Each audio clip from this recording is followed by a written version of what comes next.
College football has changed a lot over the past couple years. However, there has been no bigger change than the implementation of NIL. So in today's video, it's finally time to sit down and have a truthful and honest conversation. How good is Nebraska's NIL collective really? Is it top 20 in the country? Top 10? How much are these players actually getting paid, and how Matt Rhule is significantly ahead of the curve, and so much more. So really quick, we have a lot to get into, a lot of gems going to be dropped in this video. Hit that like button if you're fired up. And also, if you're a diehard Nebraska fan and you support what I'm doing here on this channel, daily Husker football content, takes 2 seconds. Please hit that subscribe button. Helps me out more than you would know. Once again, hit that subscribe button. Thank you so much. But without further ado, let's get into it. I've been waiting to make this video for a very long time, to sit down and have a truthful, honest conversation about how good Nebraska's NIL collective really is. Because there's a lot of misinformation out there that say Nebraska doesn't have a top 30 NIL collective, or that they have a top 5 NIL collective.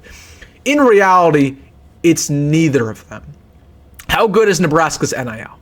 Well, in terms of the Ohio States of the world, the Texases of the world, the Baylors, the Texas Techs of the world, the Georgias, Nebraska can't compete. That's the facts. Nebraska has a good, not great NIL collective. Last year, the Huskers spent $10 million on their team. Ohio State, Oregon, they spent $25 million. Okay, over 2.5 times more. Now, here's the caveat. While Nebraska paid significantly less for their 2024 roster, Ohio State was in a deficit of $20 million in their football revenue. They made no money. They lost $20 million on the year. Okay. All the ticket prices, all the TV revenue, all the merchandise, it didn't matter. They lost $20 million. And most programs did.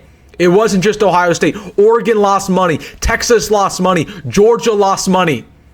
Penn State lost money. Most programs did, as they're struggling to figure out NIL.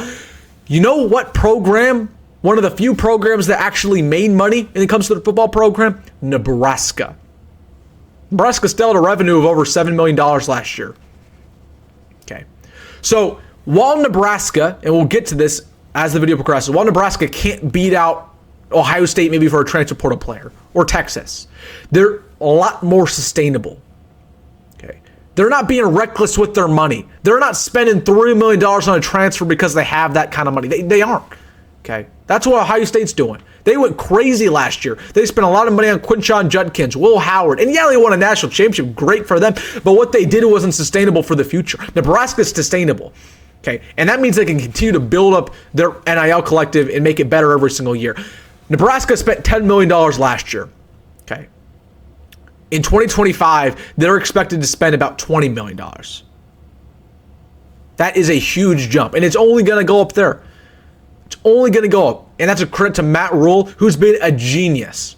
And we'll get to how he's constructing this roster, how he's negotiating these contracts, how much these players are actually getting paid. Okay, he's been a genius. He canceled the spring game. That was a smart move. It's all about negotiation in the transfer portal. He told you a couple years ago that this wave was going to come, that, you know, these transfer quarterbacks were going to get paid $1-2 million, and people said he was nuts. He actually undershot a little bit. Transfer portal quarterbacks are getting paid $5 million right now. Okay. So he's been a genius. Troy Danon's been really, really good about it too. Nebraska's NIL is just getting better. And yeah, we can't compete against Texas of the world and Ohio State. That's the facts.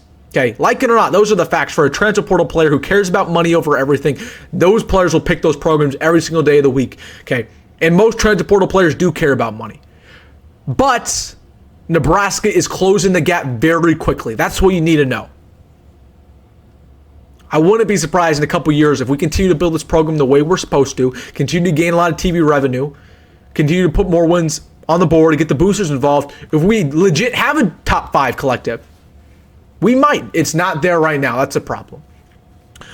Let's talk about Matt Rhule's strategy when it comes to NIL. How much are these players actually getting paid? Because we know Dylan's getting paid around that 1.5 range. His deal out of high school is 1.7. They did struggle paying him a little bit. I think he's actually getting paid less than that right now, because they struggled actually paying him 1.7. We know that Emmett was not getting paid that much. He entered the portal for two reasons. He didn't like Satterfield and because he wanted to get paid more. He's getting paid in that, I shouldn't say, but he's getting paid around $300,000 a year. Okay. Dane Key got a really good deal coming out of Kentucky. Rocco Spindler, who people forget, Rocco Spindler was purely negotiating with Nebraska. He got a crystal ball to Virginia right at the very end because Virginia upped the bid. And Nebraska said, all right, we're going to up this bid one more time and get you. Okay. That's just the way the portal works. So, though I said all that to say this, Nebraska's paying a good amount of money for their starters. That's what we're doing. We pay good money for starters. We don't pay $1 million+ for backups for high school recruits. Okay, so I know you guys hear this all the time that Ohio State, they might spend $2 million to get a 5-star high school recruit. Nebraska does not do that unless you're a quarterback like Dylan Raiola. Okay. There was not a single signee in Nebraska's class this year that Nebraska is paying over $500,000 for the 2025 class. There's not a single one. And there's guys getting paid good money. Don't get me wrong. Like, Cortez Mills, part of the reason he flipped from Oklahoma, he's getting paid a pretty penny from Nebraska. Jeremiah Jones, it was a bidding war on signing day. Missouri bid, Nebraska bid, Missouri bid, Nebraska bid, and he ended up signing with Nebraska. It was a pure bidding war. And Matt Rhule said at his press conference that, Jeremiah Jones, he didn't commit to Nebraska because of money. Come on, we know the truth. Like, he got paid pretty good money from Nebraska, and it was worth it. He's a good player, but he's not getting paid a crazy amount. The way Nebraska works their NIL is they'll give you a baseline. If you're a good recruit, you get, we'll call it $100,000. It could be a little bit more. It could be a lot less. But that's only what you get. However, if you play a lot and you end up being a starter, we'll give you a new deal. We'll give you a bump up, like Ja'Cory Barney. Ja'Cory Barney actually was being paid really well as a true freshman because we, got him from Miami at the very last second. So he's already getting paid more than a lot of these wide receivers on the roster. Okay. But he got paid a lot more just recently because that's what we got to do. When you have a good player, you got to compensate him. So let me explain this to you. The 22 best players are getting paid the most money on Nebraska's team. Their high school recruits and the backups, they're right there. And then there's a lot of players after that on the very bottom, like let's say the 50 worst players on the team. Okay. There's 105 players from number 55 to 105. Those guys aren't getting paid anything for the most part. To be honest, they just aren't. I think there's a misconception that a lot of players are getting paid. They're just not. I'd say about 50%, probably less, are getting paid right now with Nebraska. But that's smart for Nebraska. It's sustainable. Right now, Ohio State, they're spending a lot of good money right now on backups because they're high school recruits. And those guys might turn out to be no good. So Nebraska, I think they're ahead of the curve when it comes to NIL. They paid a lot of good money for the transfer portal guys. I think there's a couple things, though, that are concerning me about Nebraska. Two things. One, the stadium renovation is going to cost a lot of money. Trev Albert's trying to implement it. We've seen our new athletic director, Troy Dana. He pushed it back. I think they need to scrap it. Most college football programs right now, if you're looking around the country, they're not doing any renovations for facilities, for stadiums, for anything, because they know that money needs to go to their NIL above everything else. Nebraska, we don't need a stadium renovation. We just don't. Yeah, South Stadium's not great. But it doesn't need to be a VIP experience. We're going to a football game for gosh darn sake. Okay. In my opinion, they'd be wasting $500 million, for a renovation that could have, better be served going to NIL. And not saying we're going to be screwed when it comes to NIL because of the stadium renovation, but again, you're just, in my opinion, putting money in the wrong area. So that's the first thing I'm concerned about. And the second thing I'm concerned about, I think Nebraska needs to implement non-guaranteed contracts. And I think they've probably already done this a little bit. And some guys are getting on contract, some guys aren't. I think really what Nebraska needs to going forward, nobody gets a guaranteed deal. I don't want to pay money for Dane Key. I don't want to pay Dane Key, however much money he got. I don't know the number. I know the number for some guys, not Dane Key. I don't want to pay him, let's say, $700,000 for him to get injured week one and just have to pay that money. No, that's bull crap. If you get injured week one, maybe you get $100,000 out of that, but there should not be fully guaranteed deals. And hopefully Nebraska needs to go that route going forward. But I think Matt Rhule's been very genius about this, man. I think he's really constructing Nebraska in a sustainable way. I think a lot of programs right now, they're reckless. Just throwing money around. Nebraska's building themselves up for the future. They got Pat Stewart now, who is our new general manager, who basically, again, the general manager, all they do is they basically negotiate deals. They say, okay, we have $15 million to spend. Here's how we're going to allocate this. Such and such money for a quarterback, such and such money for a running back, and so on. Okay.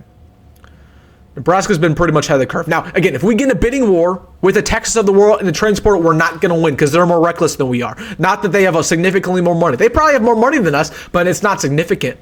And I'll tell you this right now. We didn't lose Michael Terry to Texas because of NIL. We didn't, and I know that for a fact. Now, we did lose Aiden Manti to Cal because of NIL, but that's a story for another day.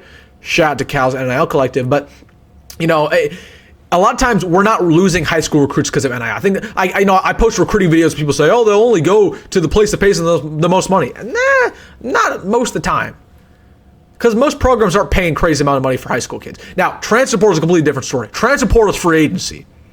Transfer portal, yes, it's all about money for all of these guys. And if Nebraska wants to beat out Alabama for a guy, it's probably not going to happen in the portal. But just like we saw in high school recruiting, Nebraska beat out Alabama for Dawson Merritt because it wasn't always about NIL.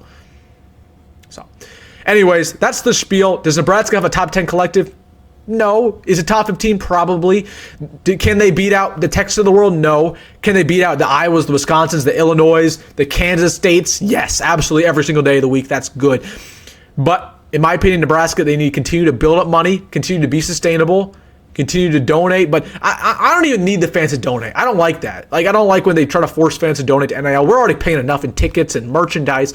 The boosters need to show up, man. The boosters, the collective, the people high up, those are the ones who really need to show up for Nebraska. And, you know, a lot, just the athletic department. Like, a lot of that revenue needs to go straight back to the NIL. So, anyways, that's the gem dropping session.